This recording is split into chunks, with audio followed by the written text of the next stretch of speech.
My name is Isabella. I am 25 years old. I live in a small coastal town. I work as a painter. I paint shop windows. Small signs. Sometimes flowers on cafe walls. It is not easy.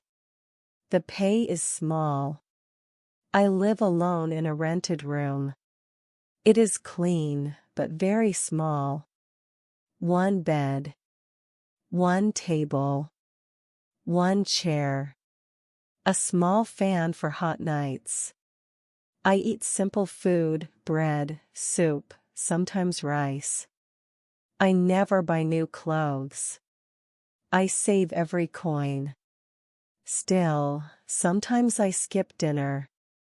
At night, I sit by the window. I watch the streetlights. I listen to the sea far away.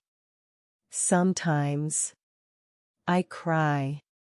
Sometimes I just close my eyes and wait for morning.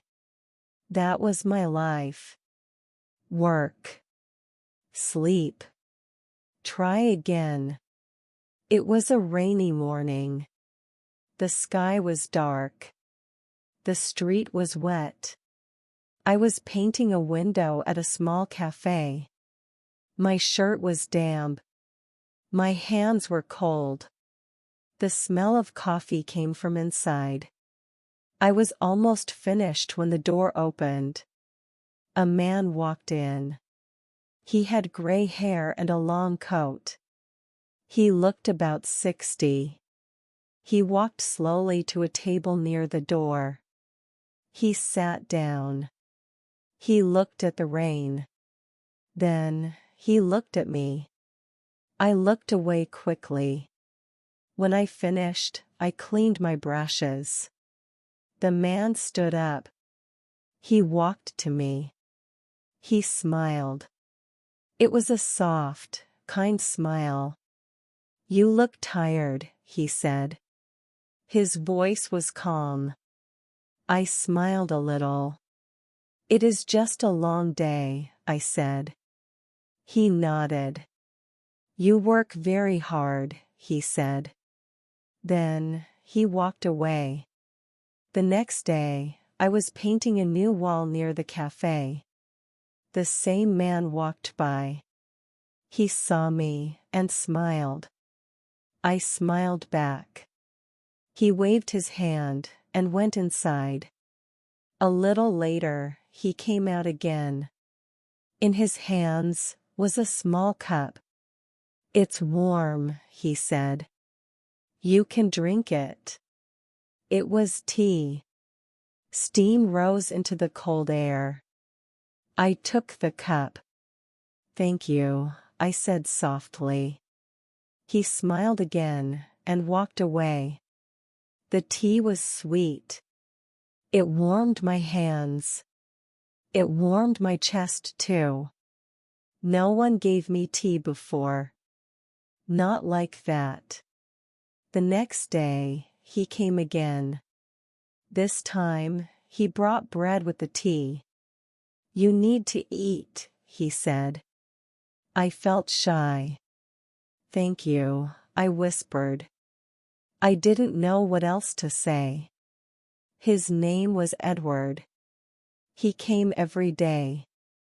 Always with the same soft smile. Always with tea or bread. Sometimes small flowers from his garden. He never asked questions. He never made me feel afraid. He just talked kindly. I started waiting for him. While I painted, I looked at the cafe door many times. When he came, my heart felt warm. I was not sure why. He was much older than me. Old enough to be my father. But he was gentle. I liked his voice. I liked his eyes. They were not cold. They were soft. One day, he sat with me on a bench near the cafe. He looked serious. "Isabella," he said. "I want to talk." My hands felt cold. I waited for his words. "You live alone," he said. "You have no family. You work hard every day. Life is hard for you." I looked down. I did not speak. "I want to help you," he said. I looked at him again. "Why?" I asked. He smiled a little. "Because I care. And because I see you." He stood up. "Please think about what I said," he told me. Then, he walked away. That night, I sat in my small room. I looked at the empty table. I looked at the quiet walls. No one ever said they cared about me before. No one ever looked at me like that. I wondered, what did he mean? The next day, I was working again. Edward came to me. In his hand was an envelope. "Please read this," he said. "Then think." He smiled and left. I held the letter for a long time. I didn't open it right away. I was scared. My heart beat fast. Later that night, I sat on my bed. The room was quiet. I opened the envelope. The paper was clean. His handwriting was careful. He wrote that he wanted to help me. He could pay my rent. Edward did not move for a moment. Then, he smiled. His eyes were soft. "Thank you, Isabella," he said. There was no hug. No kiss. Just two people in the rain. He said we could marry next month. A small wedding. No party. Just a paper, a ring, and a promise. I did not tell anyone. I had no one to tell. I did not buy a dress. I had no money for that. I found an old white dress in my closet. It was simple. I washed it by hand. I ironed it with care. The day came. The sky was cloudy. The air felt warm but heavy. I walked alone to a small building near the edge of the city. Edward was waiting outside. He wore a black suit. In his hands were flowers from his garden. "Hello," he said. "You look nice." "Thank you," I replied. We walked inside together. There were only 5 people there. I didn't know any of them. I think they were his old friends. The man who spoke the wedding words was kind. He smiled at both of us. The room was quiet. No music. No cameras. Only our hands, our eyes. And 2 simple rings. Edward said, "I will care for you always." I said, "I will try." The man said we were now married. Edward looked at me. His eyes stayed soft. "Let's go home," he said. We left the building. No one clapped. No one cheered. It didn't matter. It felt like a dream, slow and quiet. His home was far from the busy streets. We took a short drive. I looked out the window. My heartbeat was fast. I had never been to his home before. I didn't know what to expect. The house was small but strong. It had old walls and big windows. It smelled like flowers and wood. There were books on every shelf. The chairs looked soft. The curtains were thick and red. The air inside was warm. "This is my home," he said. "It is your home too now." I looked around. "It's quiet," I said. "Yes," he smiled, "but it's safe." That night, I slept in a new room. The bed was big. The pillow was soft. But I could not sleep. I felt like a guest. I lay in bed, staring at the ceiling. I was not afraid, but I was not calm either. Edward did not come to my room. He gave me space. He did not ask for anything. That made me feel better. He was respectful. He was kind. Still, I asked myself, is this really my life now? The next morning, I woke up early. I walked to the kitchen. Edward was already there. He had made tea. He had made bread. The smell was sweet. A small cup waited for me on the table. "Good morning," he said. "Good morning," I answered. We ate in silence. But it was not a cold silence. It was soft, like quiet music. Every day was the same. He made tea in the morning. I helped in the kitchen. He worked in the garden. I watched him from the window. He hummed small songs. He looked happy. One rainy afternoon, he came inside with a box. "For you," he said. I opened it. Inside were books, storybooks with simple titles and warm covers. "Thank you," I said. I smiled a little. We started talking more. I asked him about his garden. He told me about the flowers. I asked him about his past. He said he had no wife before. No children. He once worked in a bookshop. Now, he liked to grow herbs and read. His stories were not big. But they were kind. His voice was nice. His eyes stayed soft. One sunny afternoon, he asked, "Would you like to see the garden?" I followed him outside. The air smelled fresh. Flowers were blooming in many colors. Herbs grew neatly in small rows. He touched a small plant and said, "Nature teaches patience." I looked at him. "What do you mean?" I asked.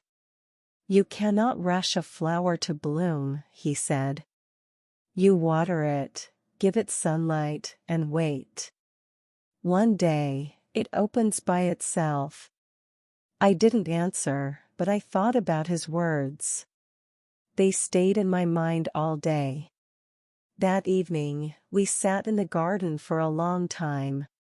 We talked about books. We talked about simple things. He never asked me about my past. He never told me how to feel. He just listened. He just smiled. One afternoon, I went to the market alone. I bought bread and fruit. The sun was warm, and the street was busy. As I walked, I saw two women from the market. They looked at me and whispered to each other. I heard one of them say, "She only married him for money." The words hit my heart. I felt my face grow hot. I turned away quickly and walked home. When I reached the house, Edward saw my face. He touched my hand gently. "Words mean nothing," he said. "I know who you are." I did not cry. But my eyes were wet. The days became softer. One morning, we cooked together. I made soup. He baked bread. We laughed when I dropped the spoon. He helped me clean it. "You are doing well," he said. His voice was warm. Later, I painted a small corner of the kitchen. Tiny flowers in soft colors. When he saw it, he smiled. "It looks beautiful," he said. We started working side by side more often. In the garden. In the kitchen. Fixing small things around the house. Sometimes we talked. Sometimes we worked in quiet. It didn't feel like I was a guest anymore. It felt like I was part of the home. One evening, Edward came home from the market. In his hand was a small paper bag. "For you," he said. I opened it. Inside was a necklace. A small silver chain with a tiny flower charm. "It's not expensive," he said. "But I thought you might like it." I touched the charm with my fingers. It was simple, but beautiful. "Thank you," I whispered. It was the first gift I wore because I wanted to. Not because I had to. That night, I looked at it in the mirror. It shone softly in the light. I smiled without thinking. It felt like more than a necklace. It felt like a piece of care I could keep with me. One morning, Edward told me, "I need to go to the city today." I nodded. "Will you be long?" I asked. "Just the day," he said. I watched him leave. The house felt quiet, too quiet. I made tea, but it didn't taste the same. I walked in the garden. But it felt empty without him humming his little songs. I looked at the books he had given me. I touched the flowers in the vase. Everything reminded me of him. I sat by the window, listening to the wind. I realized I missed him. When he returned that evening, my heart felt lighter. He was carrying something in his hands. He stepped inside and smiled. "These are for you," he said. In his hands was a small bunch of flowers. Not from a shop. From his garden. I took them carefully. My heart beat a little faster. "Thank you," I said. I was smiling before I even noticed. We placed the flowers in a jar on the kitchen table. The room smelled fresh and sweet. That evening, we sat outside together. The air was cool. The sky was turning orange. We didn't speak much. But I felt something in my chest. Not fear, not duty. Just warmth. A few days later, I went to the market again. The streets were busy. People moved from stall to stall. As I passed, I heard voices behind me. Two women were talking. "She only married him for money," one said. "It's not real," the other replied. The words were sharp. They cut into me. I stopped for a moment. Then I kept walking, but slower. This time, I didn't run away. I turned my head and looked at them. I didn't say a word. But I looked into their eyes. Then I walked away. My head high. When I got home, I told Edward. He listened. "They don't know the truth," he said. But we do. And that's enough. That evening, we sat by the fire. The room was warm. Shadows danced on the walls. Edward looked at me. His eyes were gentle. "Are you happy, Isabella?" he asked. I held his gaze for a long moment. Then I said softly, "I'm married for money, but I stay because I want to." He didn't speak right away. He reached out and touched my face gently. I felt my chest grow warm. We didn't need many words. The quiet between us felt full. Full of something I hadn't felt in years. I leaned back in my chair. For the first time, I knew my answer. The firelight was soft on his face. He reached for my hand. I didn't pull away. "Are you sure?" he asked quietly. I nodded. He leaned closer, slowly. Our lips met for the first time. It was not fast. It was not loud. It was soft, warm, steady. Not for gold. Not for need. It was for love. When we pulled back, he smiled. I felt my heart grow light. We sat quietly for a while. His hand stayed in mine. That night, when I went to bed, I whispered to myself, "This feels real." A few weeks later, Edward became sick. It started with a cough. Then fever. He stayed in bed. I made soup and brought it to him. I placed a cool cloth on his forehead. When he slept, I sat nearby, watching his face. I felt worried. And I realized I did not want to lose him. On the second night, he woke up. His voice was weak. "You stayed," he said. "Of course I did," I replied. Then I whispered, "I love you."